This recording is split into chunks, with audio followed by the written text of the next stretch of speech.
조선시대의 악처, 정당한 시위인가? 아니면 무서운 폐륜인가? 조선시대의 기록을 보면 남편을 괴롭히는 사악한 부인들이 종종 등장한다. 다만 당시 기록은 남성 우월주의 시대에 쓰여진 것들이고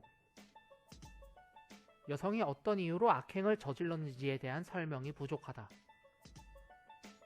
때문에 무조건 기록만 가지고 못된 악처라고 단정짓기 힘들고 설령 악처가 맞다고 하더라도 당시 절대 다수의 못된 남편들을 생각하면 오히려 사회적 부조리에 대치되는 그녀들의 모습에 옹호적인 심정마저 들게 되는 게 사실이다.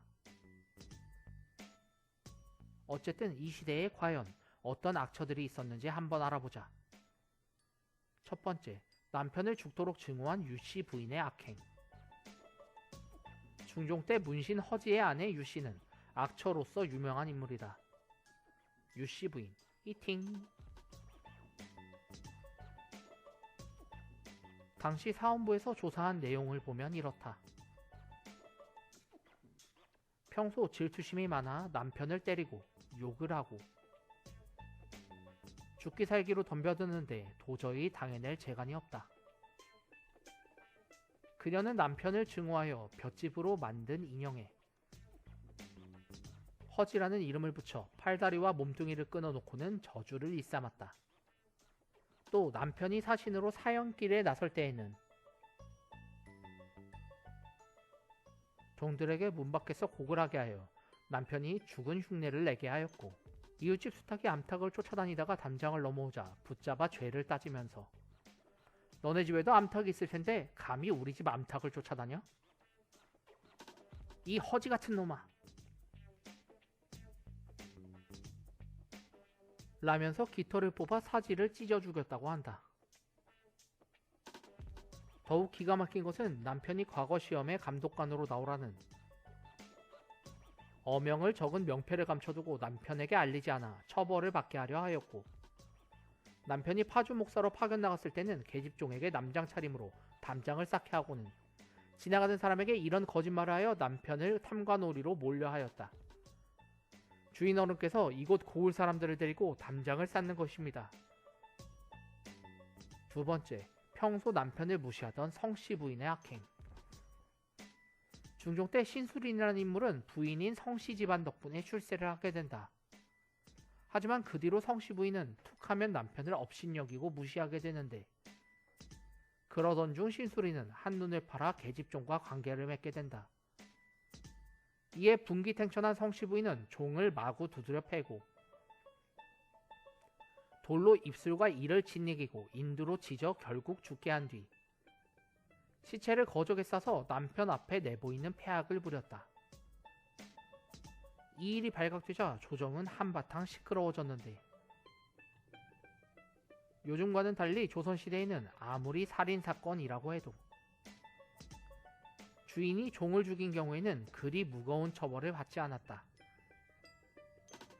그러나 성씨는 어머니와 함께 평소 남편을 업신여기고 심하게 투기를 부린다는 소문이 나 있었던 터라 무사히 넘어가기 어렵게 되었다. 결국 성씨는 당시로서는 치욕스럽게도 속옷을 입고 장 60대를 맞는 처벌을 받게 되었으니 양반 부녀자로서는 조선 왕조 최초로 볼기를 맞은 셈이었다. 물론 신술인도 집안을 제대로 다스리지 못했다 하여 파직되었다. 세 번째, 늙은 남편과 강제로 결혼당한 신씨 부인의 악행. 중종 때 황해도 수안궁수 홍태소는 나이 50이 넘도록 후사를 못 보고 있었으니 결국 새로 신씨 부인을 맞이하게 된다. 신씨 부인...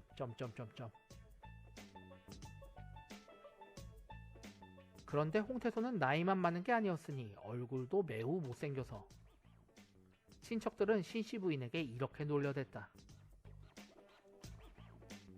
꽃다운 나이에 못생긴 늙은이와 짝이 되었으니 앞으로 어떻게 살아갈까? 그런데 성깔이 보통이 아니었던 신씨는 시집간 뒤로 다짜고짜 늙은 남편을 구박했다. 늙고 못생긴 주제에 기운도 없으면서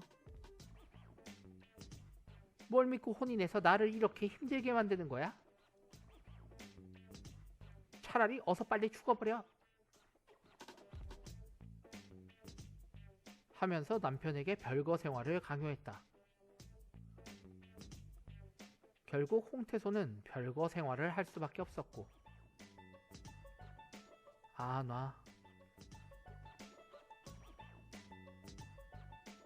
이런 상태로 6, 7년이 지나자 더 이상 참지 못하고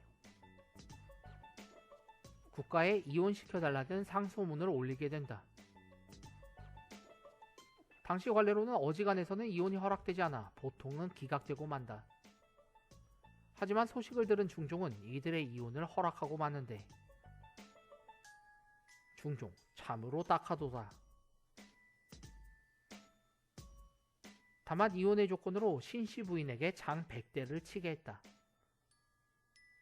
그러나 이 와중에 홍태손도 무사하지 못했으니 그는 중종에게 이런 말을 들으면서 군수 자리에서 쫓겨나고 만다. 한 집안도 제대로 다스리지 못하는 위인이 어떻게 한 고을을 다스리겠는고.